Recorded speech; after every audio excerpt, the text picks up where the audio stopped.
광주 광산구 을 지역의 현역 의원입니다. 민주당 민형배 의원 연결합니다. 안녕하십니까? 예, 안녕하세요. 민영배입니다. 네. 일단 뭐 당선 소감 간단하게 들어볼까요? 네. 예, 이게 뭘까 하고 지금 예, 살펴보고 있고요. 네. 이 시민들께서 저를 이렇게 다시 보낸 의미가 뭘까? 그걸 지금 좀 집중적으로 들여다보고 있는 중인데, 네. 크게 보면 두 가지가 있는 것 같습니다. 하나는 가서 잘 싸워라 라는 말씀이신 것 같고, 또 하나는 야, 그 광주의 말씀, 광주의 발언들이, 광주의 메시지가 좀 중앙 정치 무대에 좀 전달되도록 해라. 네. 그렇게 해서 광주의 시민들의 삶이 좀 제발 좀 이 팍팍하면서 벗어나게 좀 해라. 뭐 그런 메시지가 아닐까 그렇게 생각하고 있습니다. 그래서 그런 명령을 주신, 그래서 다시 국회로 보내주신 시민들께 정말 감사하는 마음입니다. 예. 네. 그리고 민주당에는 압도적인 과반을 줬고 또 범야권에도 의미 있는 의석수를 줬습니다. 하지만 200석은 못 넘겼습니다. 200석을 못 넘긴 것에 대해서는 어떻게 생각하십니까? 글쎄요, 지금 이걸 둘러싸고 약간의 착시 현상이 있는 것 같아요. 네. 200석이라고 하는 거는 그냥 출구조사 결과가, 방송 3사의 출구조사 결과가 굉장히 좋게 나와서 저런 200석 넘기는 게 자연스러워 보였거든요. 네. 근데 실제로는 그러지 않았던 것인데, 오히려 그래서 그런 그 아쉬움이 지금 중요한 게 아니라, 일방적으로, 그러니까 헌정사상 처음으로 과반 넘는 야당에게 단독 과반이 넘는, 훌쩍 넘는 의석을 줬다. 이게 지금 민주당 야당의 승리라고 하는, 이게 그래서 뭐 국민 승리라고 하지 않았습니까? 네. 이런 상황을 어떻게 받아들일 것인가, 그리고 어떻게 여기에 근거해서 앞으로 의정 활동을 해나갈 것인가, 의회 국회 운영을 어떻게 할 것인가, 이런 쪽에 초점을 맞춰야지. 이게 좀 아쉽다? 뭐 200석이 아니어서, 저는 200석이 꼭 넘었으면 더 좋고 넘지 않아서 좀 어렵고 그러지는 않은 것 같습니다. 네.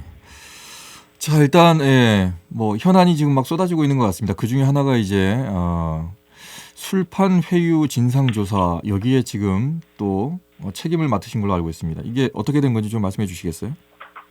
책임을 맡은 것이 공식화되어 있는 건 아니고요. 네. 저희들이 일단 명칭을 정치검찰의 사건 조작이다. 그래서 이 정치검찰 사건 조작 대책반, 대책 TF 뭐 요렇게 이제 방향을 잡고, 이 사건 조작은 보통 일이 아니거든요. 정말 이거는 진짜 국기문란이고, 그동안 정치검찰들이 숱하게 해왔던, 저 멀리 올라가면 뭐 노무현 대통령부터 시작해서 한명숙 전 그 국무총리나 이 굵직굵직한 조작들이 많았는데, 이게 정치검찰의 일종의 이 속성이거든요. 없는 사건을 만들어서 이거를 자신들에게 유리한 쪽으로 끌고 가려고 하는. 그러니까 이번 사건도, 수원지검의 이 사건도 가만히 보면 이재명 대표를 결국 겨냥하고 하고 있는 거 아니겠습니까? 네.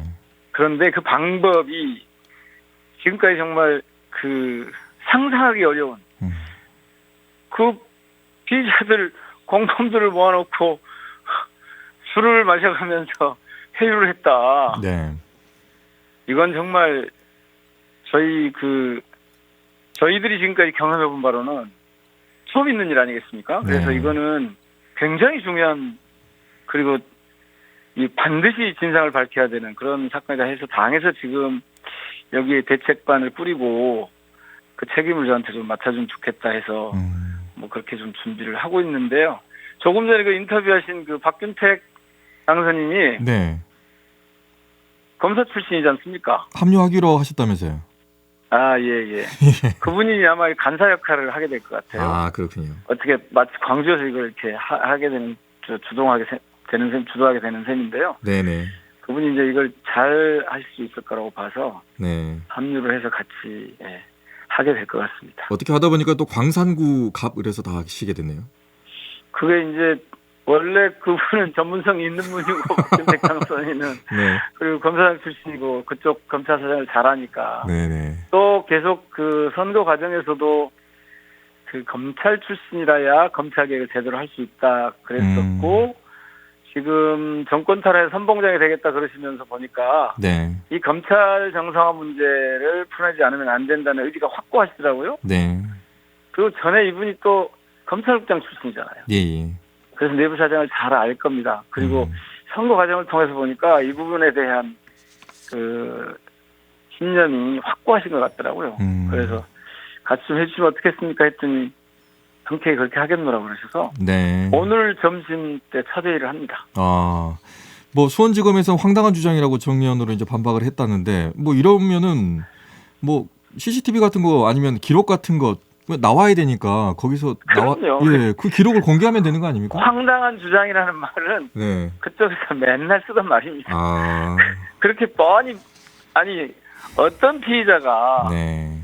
법정에서 없는 말을 꾸며서 조작해서 할 수 있단 말입니까? 그건 자신들이 그렇게 하던 거라 그렇게 불러대는 건데 그게 통하겠습니까? 지금까지 그게 통했습니까? 네.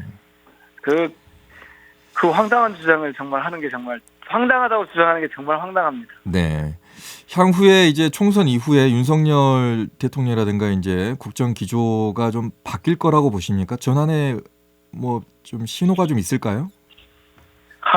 저는 바뀌는 게 아니라 네. 더 독선적이고 더 오만 불통 정권을 그렇게 갈 것 같은데 왜냐하면 이번 그 총선 결과에 대한 대통령실의 반응, 대통령의 반응을 저는 알지 않습니까? 네. 총선 결과가 나왔는데 그쯤 되면 대통령이 나서서 국정 실패에 대한 책임 사과 해제부터 해야 되거든요.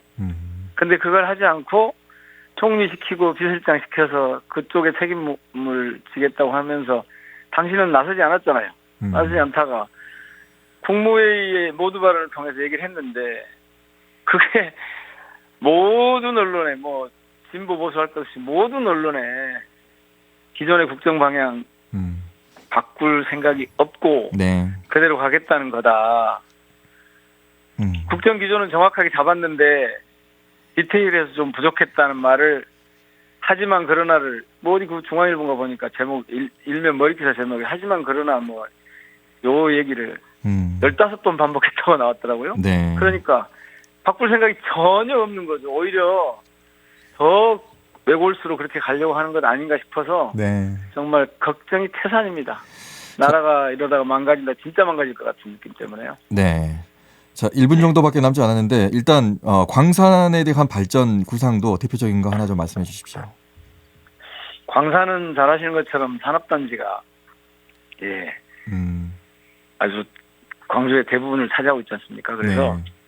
광주의 미래를 위해서도 그러고 그 AI 융복합 단지나 자동차 그 미래차 부품 단지나 이런 걸 통해서 산업 기반을 확충하는 게 1번입니다. 이게 네. 민생 문제에 접근한 첫 번째고요. 네. 그리고 여러 가지 개발 사업들이 좀 있죠. 지금 그 삼정지구도 있고 지하철도 이렇게 좀 나와야 되고 이 과정에서 좀 부작용이 생기지 않도록 하는 게 중요하고 그다음에 교육 환경을 광주 광산이 지금 제일 열악하거든요. 그래서 그 교육 환경 개선에 되게 노력을 해야 되는 그런 과제들이 있습니다. 예. 네.